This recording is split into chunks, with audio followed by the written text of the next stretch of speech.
We are back. It is yet another off-season edition of Colts Corner with myself, Kevin Bowen, Eddie Garrison, and welcome to the off-season. Welcome to the weekly cadence that we will try to adhere to throughout the next 6 or 7 months. Plenty to get to on, I guess, longer than 6 or 7 months. Plenty to get to on today's podcast. Obviously, what Carlie Irsay-Gordon had to say.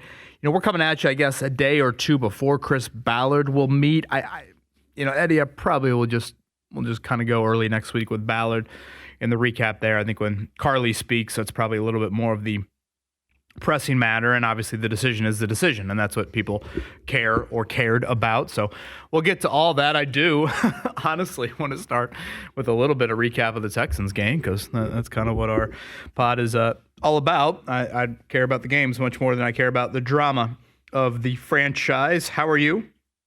You know, I'm great. I had a cold I had a sinus infection really right around Thanksgiving. Yeah. I got rid of it, and now I've got a cold. Oh. A head cold. I do hear a hair nasally. I hope you're okay, and I hope that does not last for you. Yeah, it's not going to stop me from going to Georgia on Friday night. I'll tell you that. Oh, are you down there? Yeah. Oh my gosh, I forgot that you kind of flirted that idea in my head earlier this week. Let's go, baby. Yeah. Tickets, are we good? Do we need them? Tickets are in. We will be inside Mercedes-Benz Stadium. Look at that. I think I told you maybe over the phone when we were chatting about it. I really enjoyed that stadium last year. I didn't go to the Colts-Falcons game a couple years ago down there. Obviously, Colts-Falcons this year was over in Germany, but there's only 3 levels to that stadium, and so I think from a viewing standpoint, it's pretty good. And I think that'll be Memorial Stadium South. I think IU will have it in droves down there. So that should be an awesome, awesome environment. Why isn't Curt Cignetti's name being mentioned for an NFL job? That's a great question. Is he not the ultimate CEO? I'm not sure. I don't know if he wants to move up to the NFL. No, well, that's a different question. I think the answer would be no. I think he's getting a lot, understandably, out of what he's doing, and it's a statuesque performance. What he's done there, I think Indiana will beat Oregon. Frankly, I know a lot of people point to that first game, and it's hard to beat a team twice. I think Indiana's most penalized game of the season, I believe, was out there in Eugene. Charlie Becker had yet to emerge. I think Oregon's got way too much chaos around their coordinator situation right now. Both those coordinators taking new jobs. All the portal chaos is probably the better way to put it.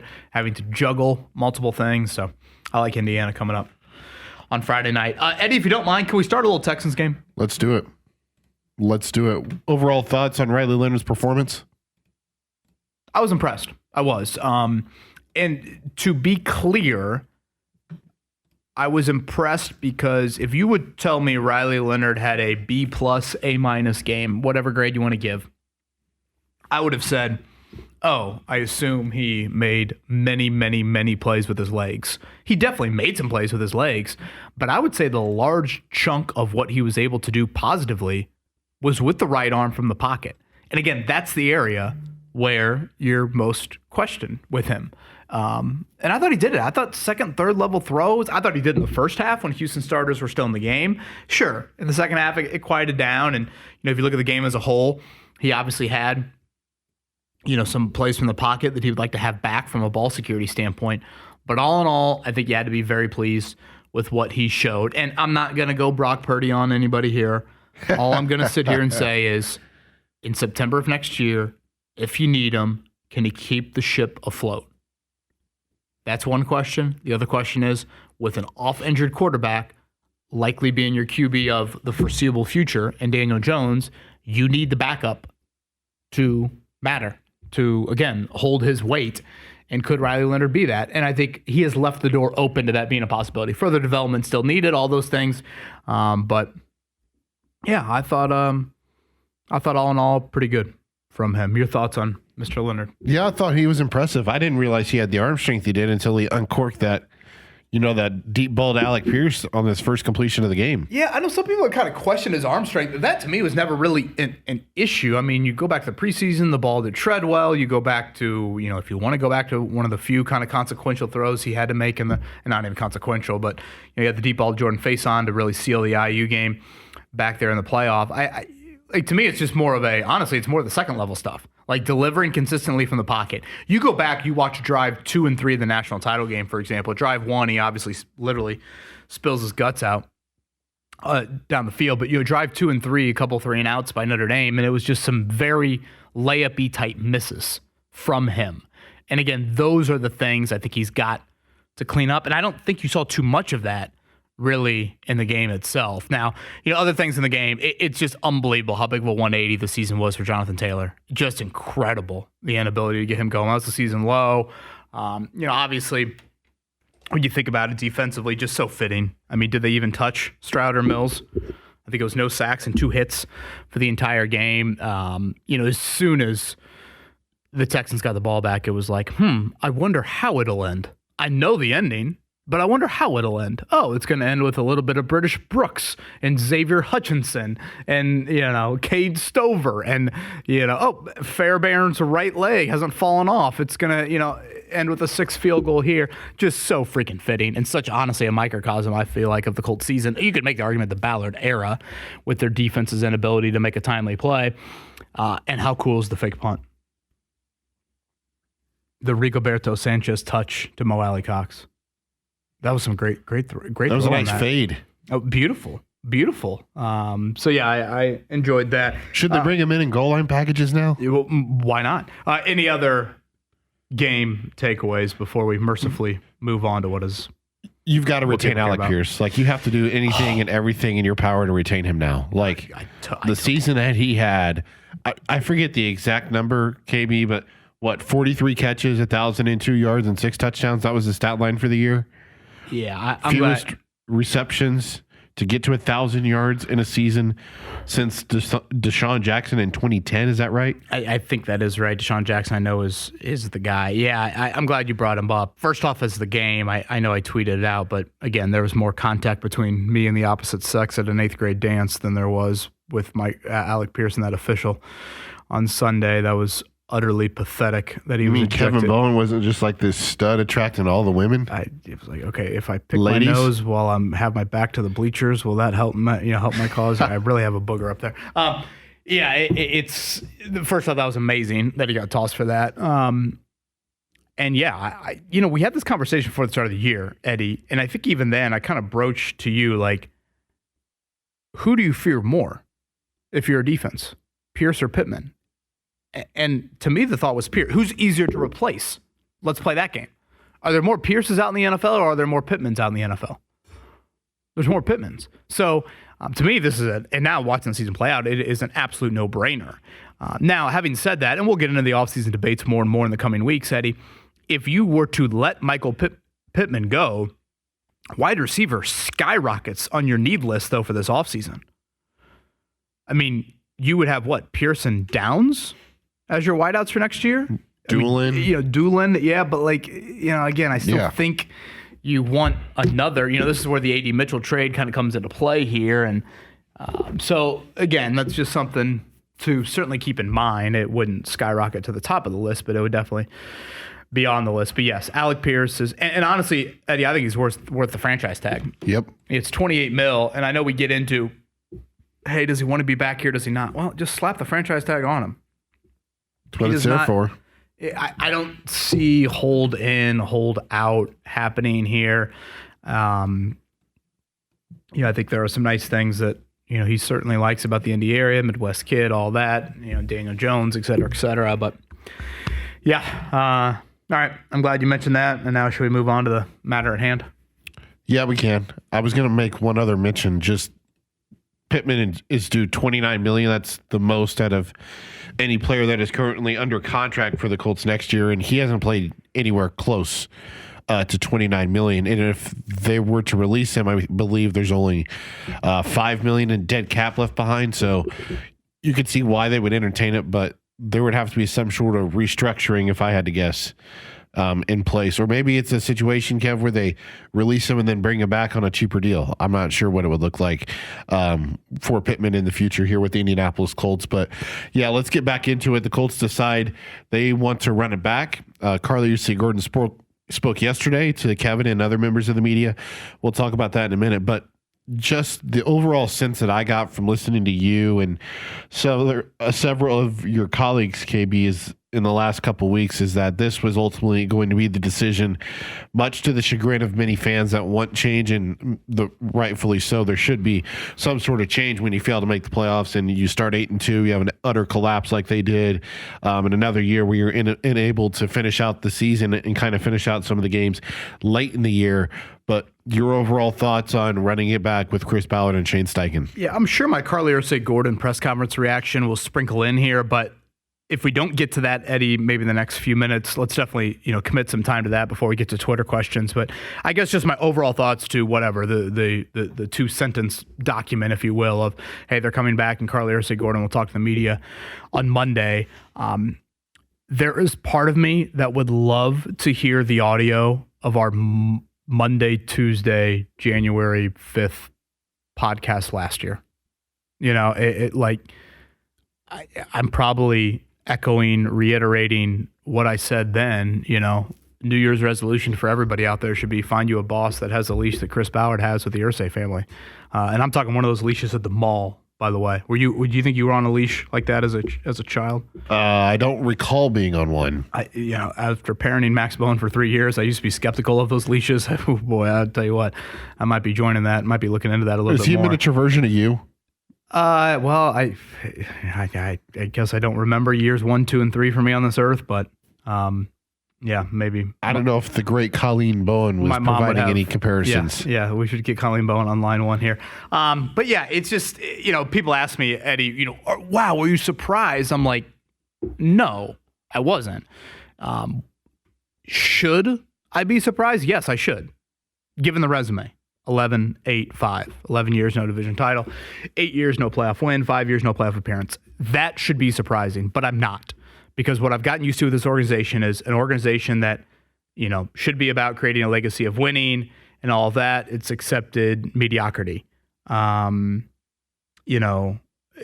honestly, if you call it mediocre, it probably would be a compliment. So to me, it's a stench of acceptance that has been allowed at West 56th Street. And I found it very fitting that announcement occurred on the 11th year anniversary of your last home playoff game.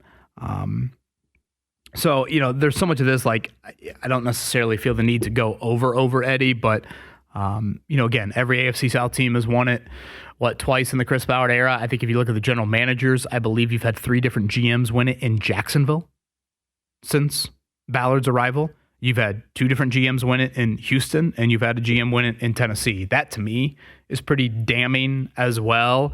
I struggle probably mostly with this. It's going to be run it back, obviously.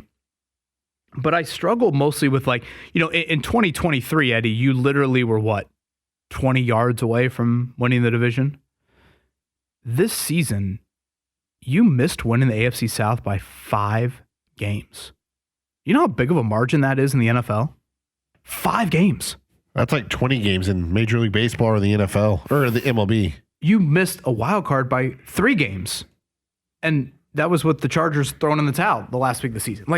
It turned out to be just a massive difference between you being there in the hunt, having a chance, and not. If you want to play the goal game, I don't. If you want to play the long-term goal of Anthony Richardson, that obviously looks to be a bust. If you want to play the division goal, no. The playoff goal, no. I guess the week 1 streak ended, so you checked off that. Jacksonville streak is still alive. Are you better in the AFC South? No, you're 2-4 and 0-4 against the teams that matter. And were you better late in the season? And, that's 7 straight losses. On the goal list, you found 2 kickers and you created a Hallmark movie and Phillip Rivers. That's probably where the list ends. So, yeah, I just, again, I'm at a loss. I found myself yesterday, Eddie, kind of going back to the Joe Flacco quote at the end of last season. I was really struck by that quote. It reminded me a bit of Pascal Siakam's comments after the Pacers got to the Eastern Conference Finals and basically saying, hey, we can't fall out of bed and think that we're going to do this again, blah, blah, blah. Yep. But the Flacco quote, for those that missed it last year, it read as this: when you're 8-9, there's probably a ton of spots where you could look and convince yourself that we're almost there. I don't necessarily think that's the right mindset. I think we should be trying to trick ourselves. I don't think we should be trying to trick ourselves into thinking that we're almost there. I think we should acknowledge, yeah, we're almost there, but we're not there yet. I think when you acknowledge that, you free you free yourself up to get better and take that next step. Yeah. That to me is a quote that faces reality. It doesn't run and hide. It doesn't try to be stubborn. It embraces change.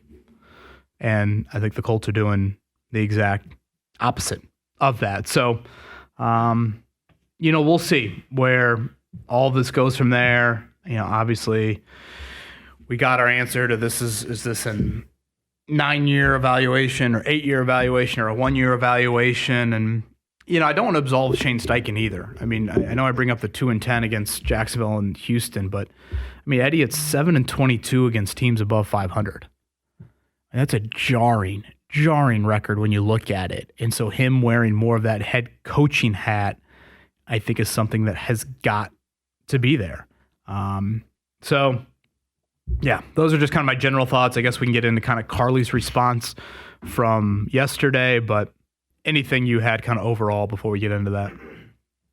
Not really. I mean, it's pretty much the same, different day with Ballard and the conversations needing to change and all that. I don't think there's much of a, anything else that we can add to it because I'm pretty sure we've touched on everything, right? Yeah, okay. Let's move into Carlie Irsay-Gordon then. And Eddie, I said something to end our Monday show. So our Monday morning show here on the station. The Fan Morning Show with Fan Morning Show, you, correct. Jeff Rickard, and Kevin Bowen. That's you, and James Boyd and Mark Dykton. And James had already left to go to locker room cleanout. I stayed to finish the show, and Carlie's media press conference was scheduled for 2:30, ended up being at 3 yesterday. I said to Jeff in the final segment of the show, I go, what can Carlie Irsay-Gordon say to make fans feel better or calmed or reassured? Like, she has chosen the side of the debate class project that is, very close, or I should say, very difficult to, frankly, I think, convince people of. It kind of reminded me of Chris Ballard last year. When we played back the Ballard interview we did at the Combine, and you hear his answers on, why do you feel like you're getting a 9th year? What has been your greatest accomplishment as a GM? Those are really rough answers to hear. And it's just kind of the reality of where you're at. I would say I walked away from that Carlie Irsay-Gordon press conference. I don't know, Eddie, how you felt about it or how others have reached out to you and felt. And I'm not trying to just speak or express the views of the vocal minority on Twitter. I would say even from family, friends, optimistic people that usually reach out to me, it was probably the most upset I've seen fans outside of the Jeff Saturday press conference that I can remember. Like, again, even the optimistic ones of like, oh man, that was a disaster. We have no hope. Sell the team, all of it. Now, some of this rooted in whatever, Carlie Irsay-Gordon's public speaking and her presentation of that, perhaps. But again, I think she walked into a press conference just understandably lacking substance because there's little substance to go off of. Now, I guess to start here on like, what did she say? Basically, 2 months of the 2025 football season is why this is being run back. She points to the successful start to the season. She said the Sauce Gardner trade was a component of it. There was a thought in my head, Eddie, like you think about the 50-50 games for the Colts this season, right? Games that could have gone either way. A lot of fans obviously point to Seattle, Kansas City. If you think back to the first half of the season, how about Arizona? How about maybe Denver? And if you just flip those, Eddie, okay? So you lose to Denver, you lose to Arizona, but you beat Kansas City and you beat Seattle. Do you think we're here right now doing this? Doing what? Discussing the run it back. Yep. Even if those games are flipped. Yeah. They missed playoffs. And you think we're still talking about this? Yep. Really? Yeah. See, that's where I would differ. It sounds like the 2 months in her eyes were so good. But if you balance out the season more, instead of going 7-1 start, 1-8 finish, if it's more balanced, if it's a 6-4 start and a 3-5 finish, that to me is a little different. Maybe you don't sign off on the Sauce Gardner trade at 6-4. That's where I am. We had somebody reach out to us and say, was starting 8-2 the biggest curse for this team? You could make a case of that. if this schedule wasn't as front loaded in a positive way, Right. schedule wise, as it was, if you had more balance to the schedule, it's like she made up her mind on Halloween. As soon as the Sauce Gardner trade happened, it was over. This was going to be a run it back. That's how no matter what happened over the final 2 months of the season, that's how I viewed it. And, again, we can get into the Gardner trade a little bit more of, was it necessary aggression or was it reckless aggression? That might be, we might need to have just kind of a Sauce Gardner trade, whatever, look back pod here at some point in the offseason. But, she sounded very pleased with the adapting and approach from Chris Ballard. I think that was a big reason why. I think his attempt to do things differently, I think, was a big reason why you are, having this be a run back. The urgency is going to be higher. That was a very popular phrase yesterday from her. It wasn't met with black and white, playoffs or bust. I assume that is what is happening here. It is a playoff or bust mandate. I am also met with this, Eddie. Even though she didn't flat out say it? Yeah, I again, that's my assumption on that. Urgency, at one point she said the phrase, and I'm paraphrasing a little bit, but I think this is right. She goes, the urgency is going to be higher than last year. And I'm thinking to myself, why wasn't it high last year? Yep.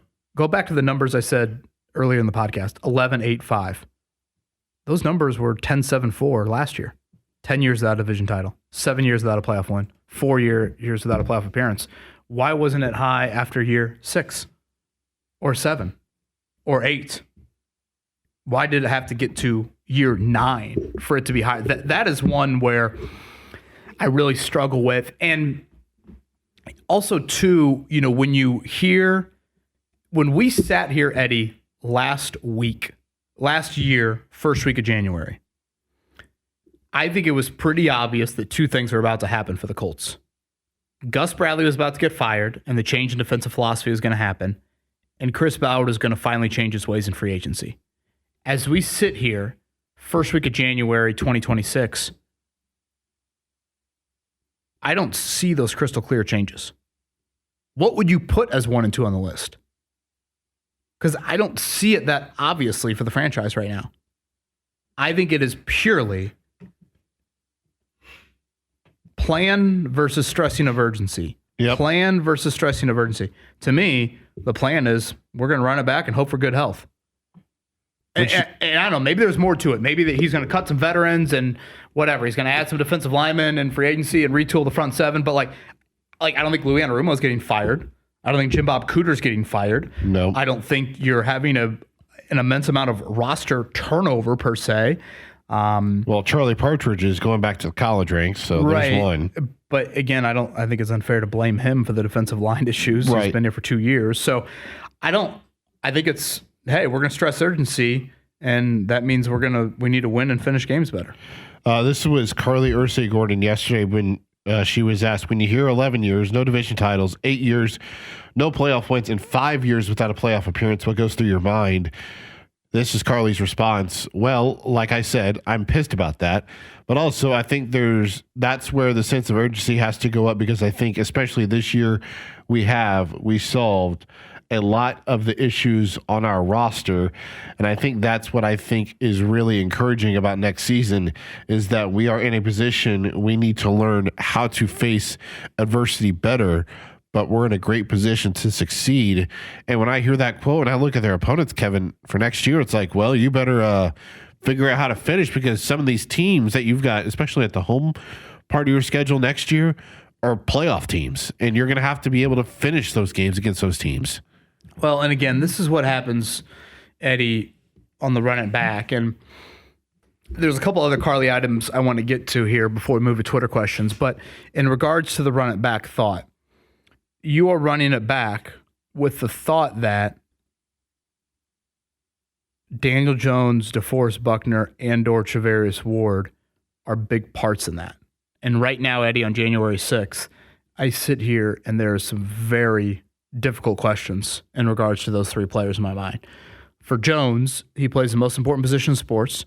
You're banking on him recovering from one of the toughest injuries in sports. You're banking on him doing it less than a year. And again, I'll reiterate this throughout the offseason. There's 2 Daniel Jones questions for me entering next year. 1, when can he play? 2, when can he move on Sundays? We saw it this year. He can't be Phillip Rivers in the pocket. So you need him to move. The Colts won 1 game since Halloween. What was a major reason why they won that 1 game? That was the game where he had the scramble on 3rd and a mile. And he had several other key scrambles in that game. It's a huge I mean, I go over this, time and time again when we have had this quarterback debate of, how would you mold your ideal quarterback? Yes, operating from the pocket is paramount, but the ability to make a play or two with your legs is huge. Hell, listen to Curt Cignetti describe Fernando Mendoza in the Rose Bowl. His ability to create 4 or 5 first downs. It's going to be huge on Friday again against Oregon's D-line.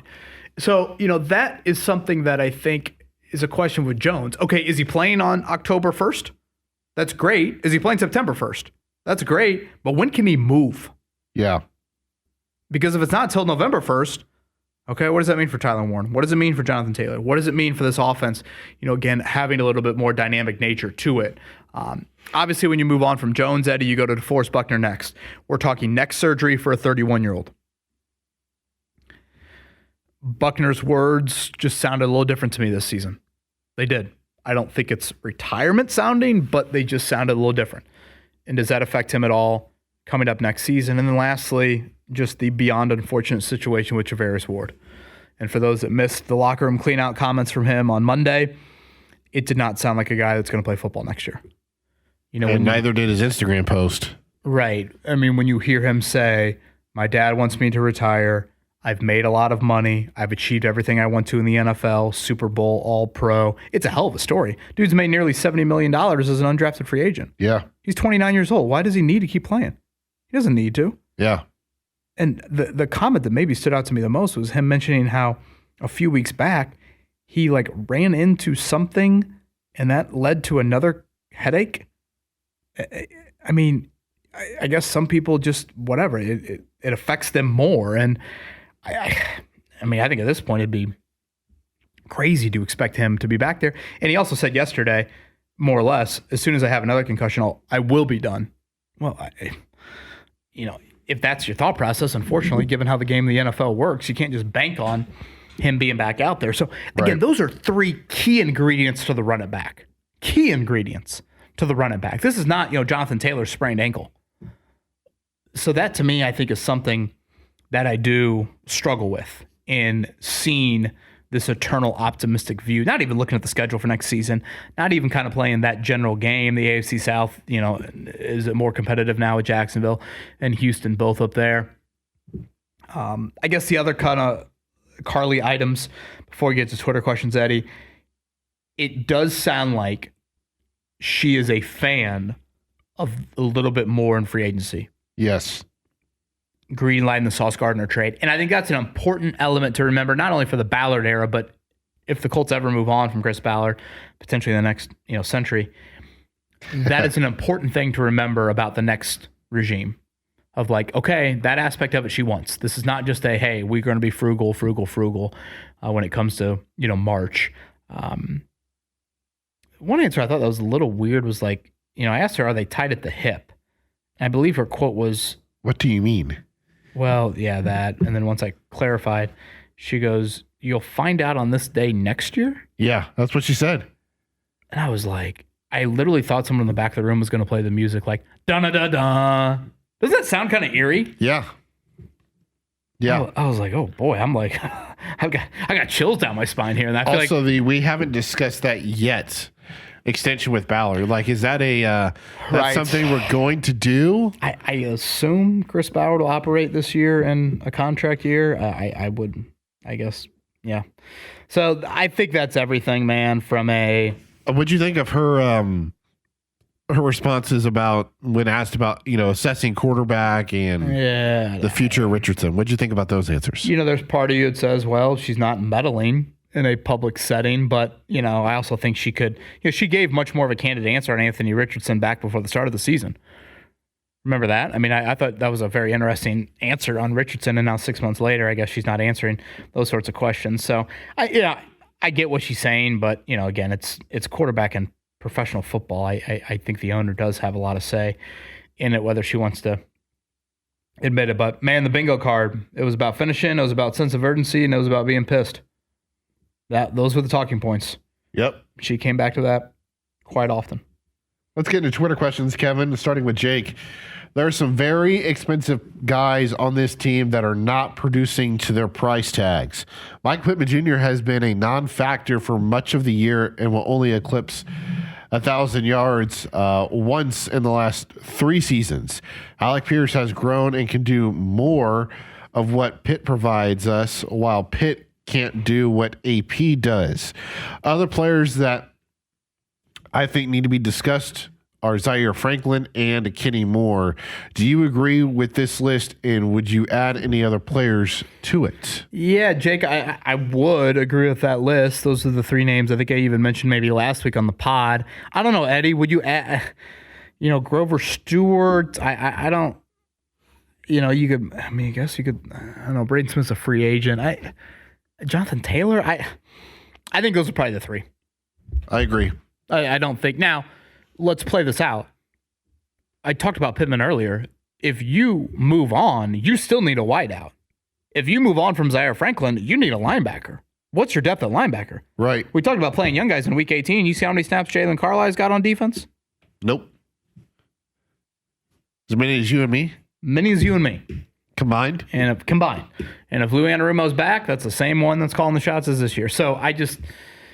Kenny Moore at nickel, I guess you could maybe play the Justin Wally card there, but again, he's coming off the torn ACL. So I'll go back to what I said a little bit earlier in the podcast.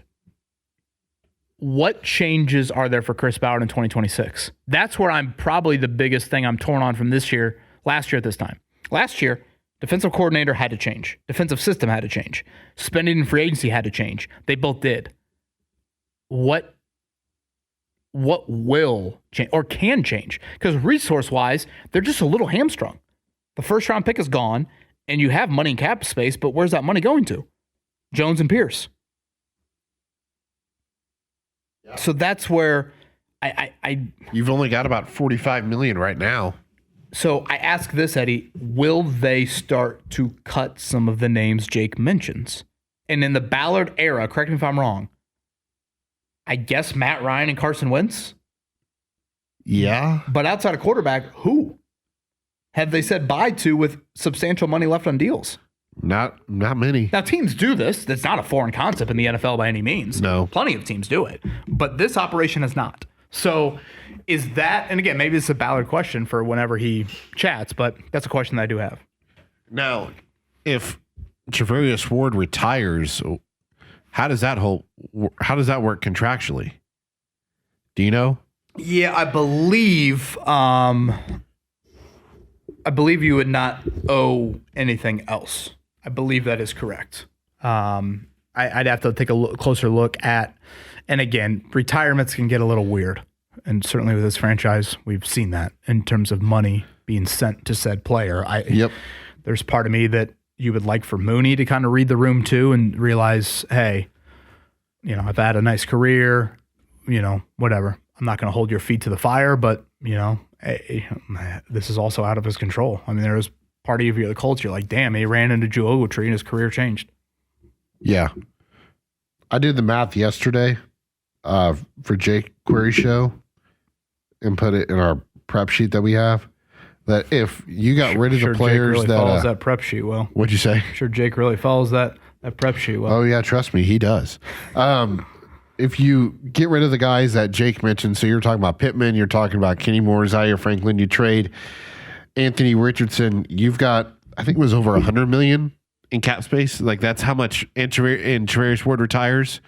Like, so you go from whatever that number was, 45 to, it's an astronomical number to where you could compete for pretty much whomever you want in free agency. But right, I mean, Jones and Pierce are going to be north of $50 million no matter however you slice it. Yeah. Right? I mean, easily.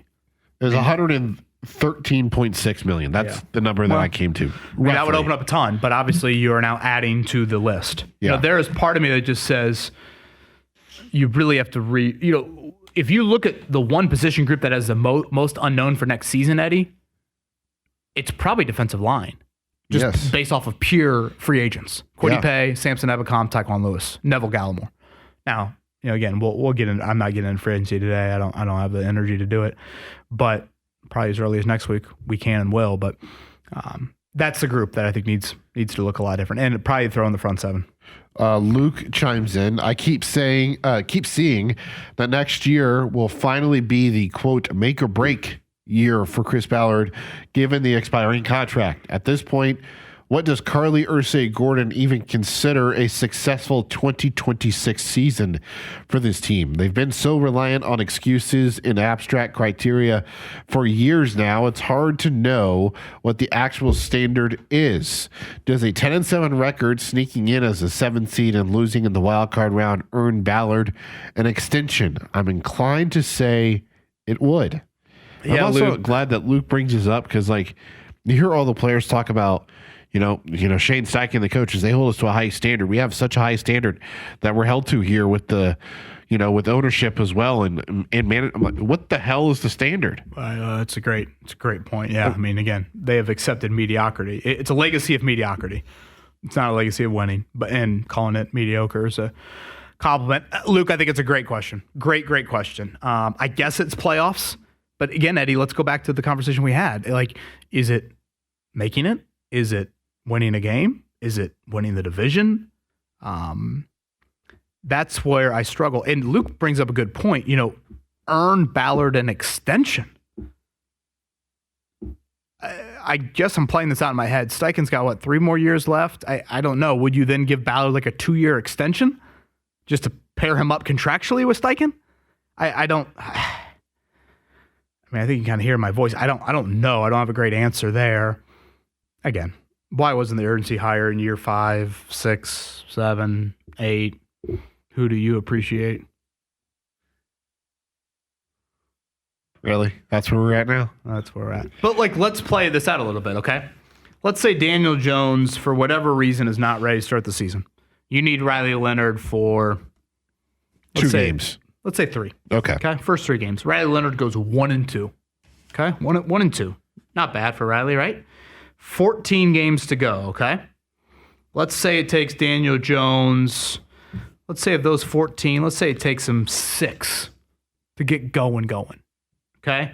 So let's say in those 6, he goes 3-3. Okay. So that's 3-3. So now we have 1-2. Now we have 3-3. So that leaves 8 more to go. Let's say now he's playing good football.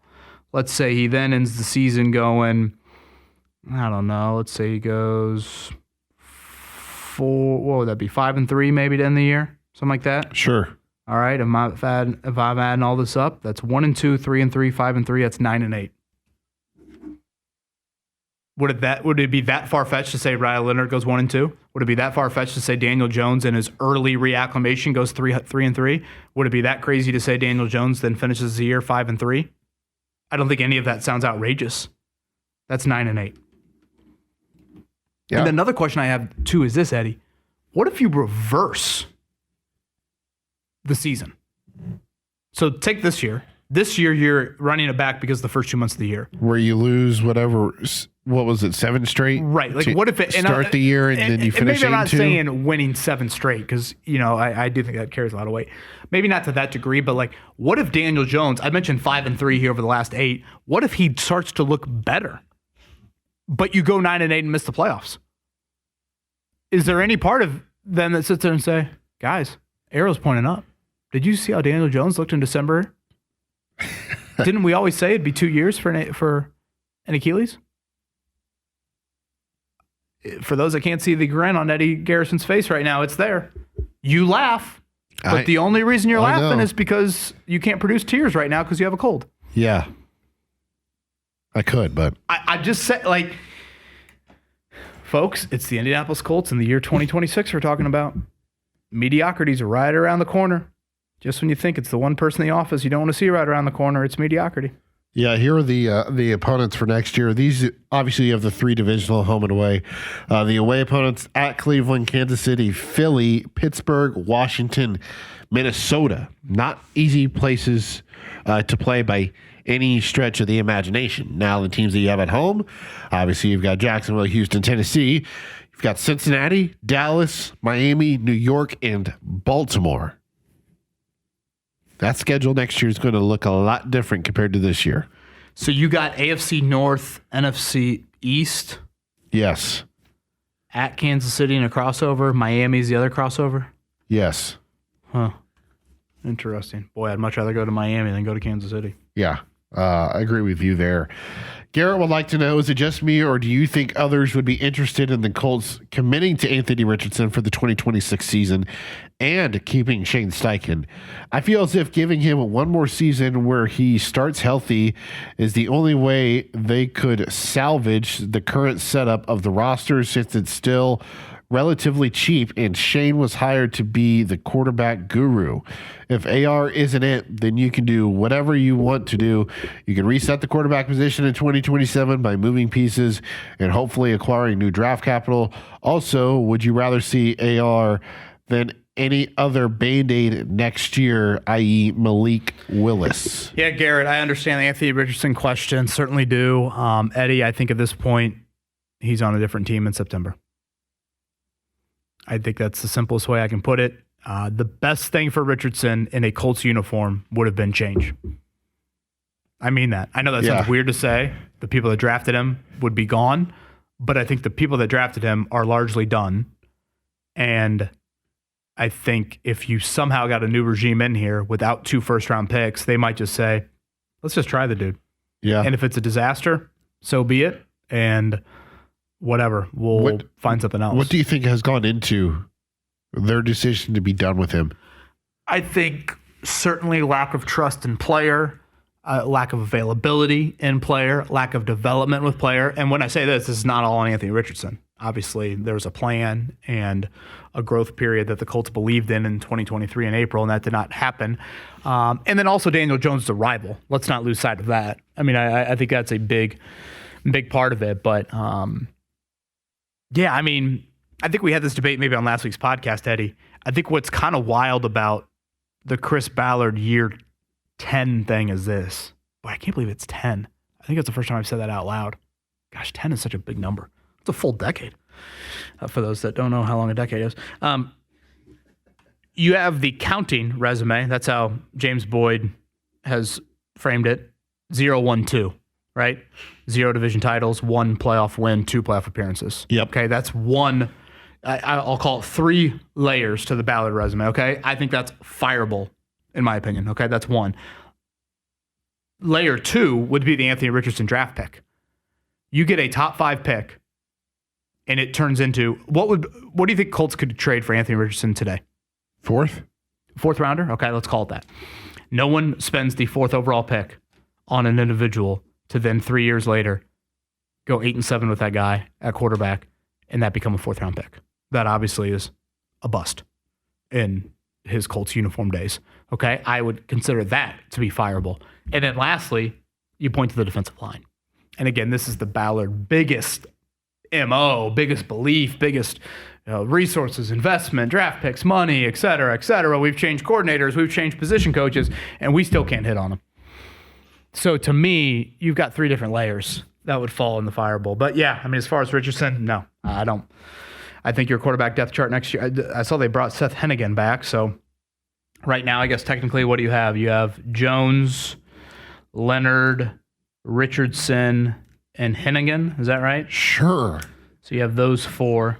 Assume you re-sign Jones. Obviously, he's going to miss some time. You're going to trade Richardson, in my opinion. So that would mean you need to bring somebody in. So, yeah, there you go. Those are your bodies. Phillip Rivers can throw it around the yard. When you say when you say lost trust with the player, what do you mean by that? I think the Monday through Saturday prep issues you had with him a couple years ago, I don't think the tapping out thing is lost on people either. But yeah, I would say mostly lost trust in it, and a little bit of trust in him in like playing the quarterback position on the field, Eddie. Go back to the Baltimore preseason game. You know, even like, it might seem like a stupid thing in a game setting, but like, he was the one that had the play wrong when he threw the deep ball to A.D. Mitchell that A.D. Mitchell didn't run. In what game was that? Raider game this year when they both got in? Sure. Something like that. That was more on Richardson. Like, just even that stuff, I think, is where I use the phrase lack trust. Next question on today's pod is from Chris. One of the big questions going into the offseason is going to be, why didn't Riley Leonard start from the jump? With the small sample size, he looks very comfortable in the offense, and you can't use the injury excuse because they had Jones playing on one good leg. Yeah, again, I thought Leonard should have been the starter a month ago. That was just my thought. I thought, maybe the record wouldn't change greatly, but I think he would have given you a higher ceiling. And that floor offensively was just so low with Rivers, so low. Or that ceiling, I should say. I mean, it just, was dinosaur-like. But again, I was very impressed by Leonard throwing to second and third levels. And I was certainly skeptical about him leaving college from a throwing, delivering from the pocket standpoint. There's a reason why he lasted till pick 189 or whatever he did. One thing I probably have not given him enough credit for, and this would be something that we would have to watch for, Eddie, when he gets into games permanently, his availability. That was an issue in college, a pretty big issue. Oh, yeah. Now, at Notre Dame, he didn't even have a spring practice. So, some people point to his lack of passing success at Notre Dame due to a lack of a spring practice because of his injuries. But, whatever. We saw him in the Jacksonville game. He reportedly got banged up with the knee. And, then, even on times on Sunday, he was favoring some stuff. I just think that is... he's not the biggest guy. No, he's not small, but he's not... Yeah, he's not huge by any means, but yeah, what is he, 6'2", 220, 215? Yeah. Something like that. Also, I want to put this into context with Leonard. It's not like he was facing the starters for Houston either. Well, he was in the first half. I can hear you out in the second half. Definitely. But look, Aziz Al-Shire. There's nothing more overreactionary than a quarterback making his first NFL start. I feel like, and I don't know if I can do this, Eddie. Maybe I'll have everybody over to my house that can barely hold 5 people, let alone, and 3 of them under the age of 5, let alone more than that. But Eddie, I think a goal for a sports fan, particularly an NFL fan, particularly one that wants to dissect rookie quarterbacks, we all should have to watch Peyton Manning's 16-game rookie season together somewhere. Yeah. We all should have to watch it in unison and say we're not allowed to tweet about it. Yeah. Can you imagine watching an NFL rookie quarterback right now throw 29 interceptions in a year? No. And his team go 3-13? I can't imagine what the fan base would do either. It's in just, today's social media climate. It's again, can you imagine? And here we are, whatever now, 30 years, gosh, is it really 30 years later? 28 years later, and we're talking about Riley Leonard in some of the wildest ways we could talk about it. Yeah. And that's why I laid out those 2 questions to start off the podcast. Don't mention the name Brock Purdy to me at all. Just mention to me, can he keep the ship afloat in September? Ship, yes, to be clear, not holding my tongue. Or can he be a long-term backup for you? And right now, in that one start, yes, I get the personnel was a little wonky at times. I think he left that door open. That's how I would view it. 2 questions left. One is from Mike. Do you think the defensive struggles have been more personnel or scheme related? Seems like we had the same issues this year with Lou Anarumo that we had last year and previous years with Gus Bradley. The pocket is always clean. There is always a wide open crossing route. And once the Texans got the ball back with 2 minutes in the fourth quarter, we all knew they'd march right down into field goal range, like always. Boy, ain't that the truth? Ain't that the truth? Right now with Lou, New York and Tennessee, those are the 2 reported head coaching interview spots for him. I tend to think it's personnel based. I think it's just an amazing lack of a pass rush early in plays, especially off the edge. To me, a lot of the personnel has been pretty consistent over the years. And, again, just some of these bets just haven't. And even the non-draft, it's giving Kwity Paye a 5th year, banking on Samson Ebukam off the torn Achilles, letting Danico Autry walk. I'm not even talking about just the pure draft picks themselves. A lot of this is just purely, what you're looking at from a personnel decision, whether it be free agency, contractually. Eddie, I'll ask you this. Again, Anarumo, we're a long ways away from this obviously happening. But are the Colts fans out there that want him to get the Giants or the Titans job? I'm sure there are. So you think is it beneficial for the 2026 Colts if they have a third defensive coordinator in 3 years? No. I think that's where I'm at.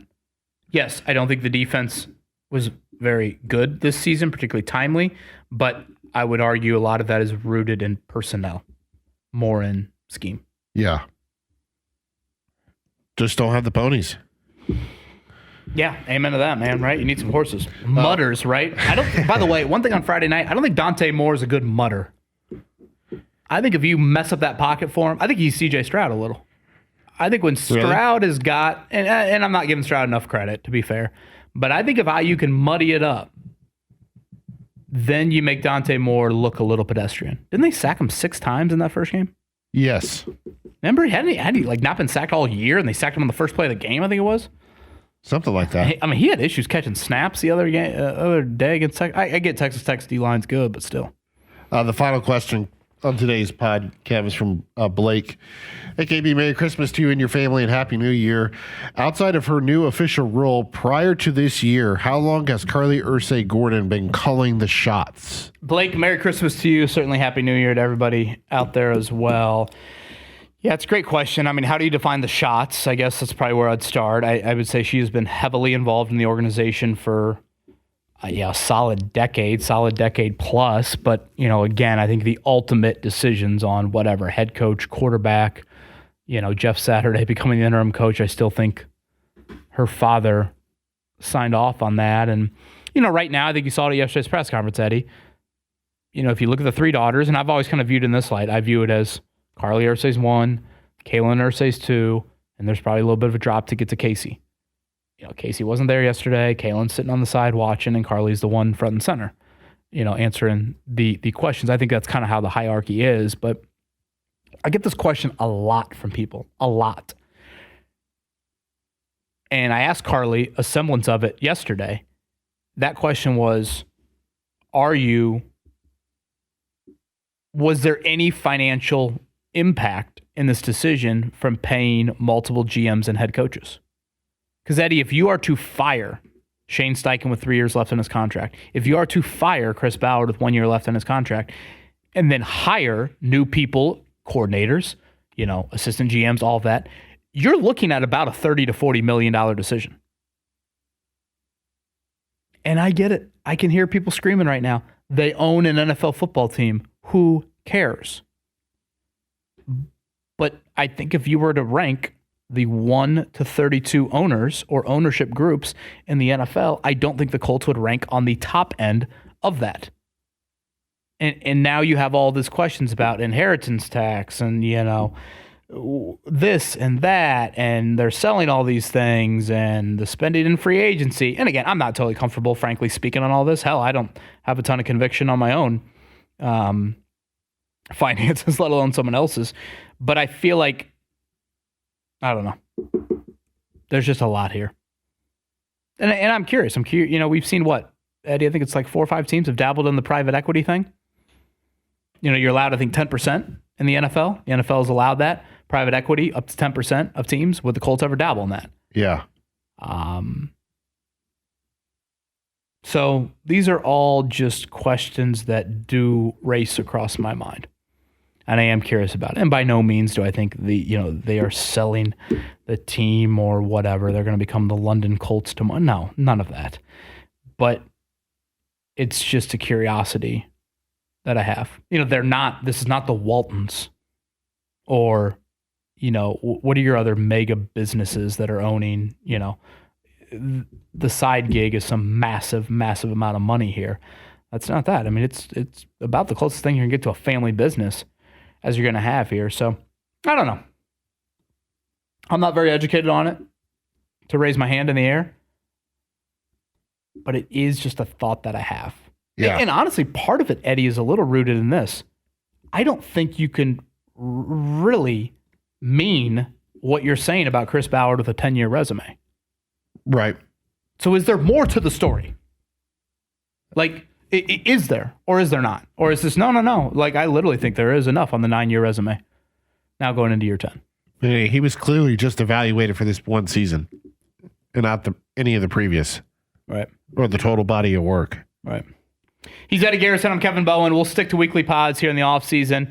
I guess news cycle wise, I don't know, how much it'll evolve too much here, but we'll certainly keep you abreast if we feel the need to have anything, breaking, we'll do it. I think we'll probably stick to kind of the Monday, Tuesday with Ballard next week, Eddie. I assume he'll talk here Wednesday or Thursday this week, but I don't feel the need to maybe come back that very next day. So we will keep that going here. He's Eddie Garrison. I'm Kevin Bowen. Everybody have a great week, and we'll talk to you next week.